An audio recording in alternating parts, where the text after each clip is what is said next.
Now हम lecture number 7 के rest part का रिवीजन करते हैं। तो मैंने आपको फिक्स एक्सिस रोटेशन मोशन में काइनेटिक एनर्जी बताई थी, जिसे हम लिख सकते हैं हाफ आई अबाउट एक्सिस, जिस एक्सिस के अबाउट, फिक्स एक्सिस के अबाउट बॉडी के पार्टिकल्स रोटेट कर रहे हैं, उस एक्सिस के अबाउट उसका moment of inertia into half I about axis into omega square.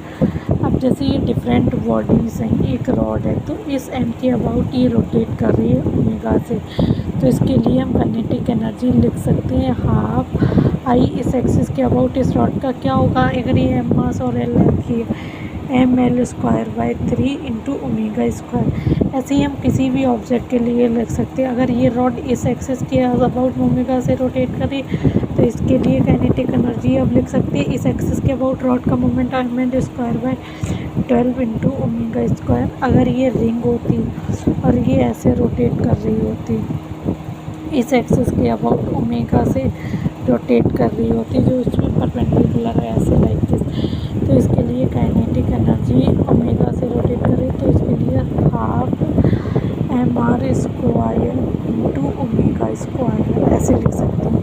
अब यही सेम ही रिंग होती, ये यहाँ इस के अबाउट रोटेट कर रही होती इस एक्सिस, तो सेमी रिंग के लिए काइनेटिक एनर्जी फिर से लिख देती हाफ आई, ये एम पास की आर रेडियस की, तो half M R square into omega square. तो जैसे फिर ये कोई डिस्क है इस एक्सिस के अबाउट रोटेट कर रही है, तो इसके लिए हाफ काइनेटिक एनर्जी लिख सकती हैं हाफ आई मतलब M R square by 2 into omega square. Moment of inertia तो लिखना आता होगा। अगर यही मान लीजिए ये एक रेक्टेंगल शीट है तो वो इस एक्सिस के अबाउट ओमेगा से रोटेट कर रहा है, तो इसके लिए काइनेटिक एनर्जी मैं लिख सकती हूँ हाफ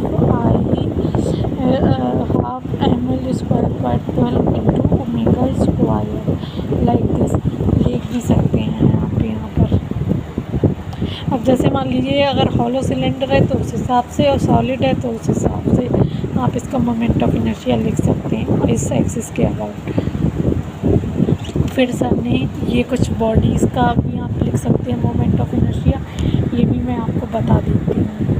अब जैसे कुछ क्वेश्चन सर ने करवाए थे, उनमें भी moment of inertia moment of inertia अगर बोल दिया हो तो गलती से काइनेटिक एनर्जी की बात करें। जैसे इस एक्सिस के अबाउट ये स्क्वायर ओमेगा से रोटेट कर रहा है एम मास का और एल का, और स्क्वायर के इस एक्सिस के अबाउट मोमेंट ऑफ इनर्शिया हमें पता है कितना होता था एम एल स्क्वायर बाई 6। वो कैसे होता था वो मैंने आपको बता रखा है, क्योंकि इसमें देखिए स्क्वायर के केस में इस एक्सिस के अबाउट भी एम एल स्क्वायर बाई 12 होगा, साइड बराबर इसके अबाउट भी एम एल स्क्वायर बाई 12 होगा, तो इसके जो सेंटर से परपेंडिकुलर वाली पास हो रही होगी उसके लिए इन दोनों का सम के बराबर होगा, तो इसलिए एम एल स्क्वायर बाई 6 आता था।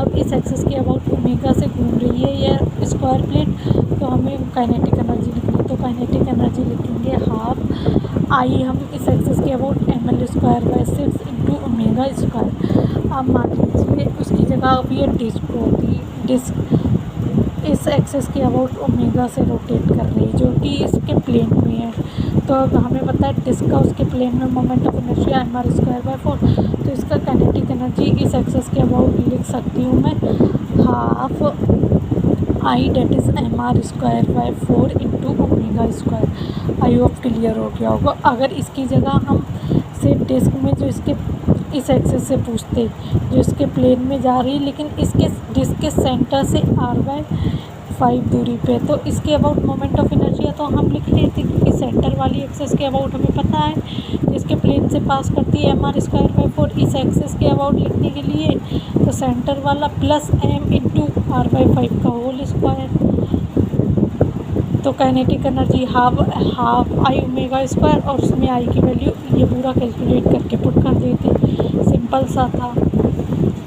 फिर सर ने कुछ और क्वेश्चंस करवाए। अगर मान लीजिए ये जैसे ये मान लीजिए डिस्क ही है फिर से, अब तो उसके एक एंड के अबाउट मतलब पेरीफेरी से पास कर रही है और वो एक्सिस परपेंडिकुलर ऐसे पास कर रही है उसके अबाउट। तो जैसे देखिए अब हमें पता है कि डिस्क जो डिस्क होता है उसके सेंटर से परपेंडिकुलर पास होने वाली एक्सिस के लिए मोमेंट ऑफ इनर्शिया mr² होता है।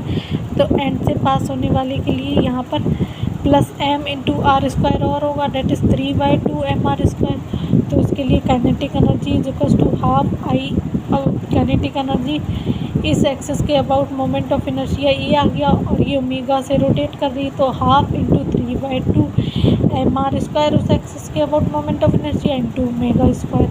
तो ऐसे लिख सकते हैं काइनेटिक एनर्जी। अब जैसे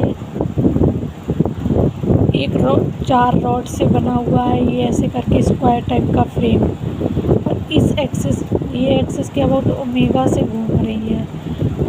तो अब ये चार रॉड से बना हुआ है एम और एल लेंथ की, तो मोमेंट ऑफ इनर्शिया पता करना है। तो इस रॉड, ये थिन रॉड्स है मान लीजिए, इसके अबाउट तो 0 मोमेंट ऑफ इनर्शिया। इस वाली रॉड के लिए इस एक्सिस के अबाउट ml²/3, इसका ml²/3 और इसका ml², इन सब का प्लस कर देंगे तो 5/3 ml² होगा। Kinetic energy is equals to half I omega square. तो आप इजीली कर सकते हैं, मैं आपको नोटबुक में दिखा देती हूँ। देखिए ये मैंने आपको एक्सप्लेन कर दिया, ये भी कर दिया, ये भी कर दिया, ये भी कर दिया। और देखिए इसमें बस ये स्क्वायर के डायगोनल से पास कर रही है, और इस एक एंड वाले से पूछा हुआ तो परपेंडिकुलर डिस्टेंस स्क्वायर √2l पूरा डायगोनल होता है तो l/√2। तो इस एक्सिस के अबाउट ml²/12 होता था। स्क्वायर में हमने पढ़ा था कि कोई भी एक्सिस जो उसके सेंटर से पास कर रही हो ml²/12 plus m into l/√2 का होल स्क्वायर। तो ये मोमेंट ऑफ इनर्शिया आ गया। Kinetic energy half I about this axis, वो हमने लिख लिया, into omega square. Solid sphere के लिए इस एक्सिस के अबाउट 2/5 में kinetic energy half into 2/5 mr² into omega square. तो आप काइनेटिक एनर्जी किसी फिक्स एक्सिस के अबाउट लिख सकते हैं, that is half I about axis into omega square. अब हमें tau is equals to I alpha और L is equals to I omega पे और पढ़ना है, हमारे लिए इम्पोर्टेंट है। तो अब tau is equals to I alpha से related we will discuss in our next video. Thank you.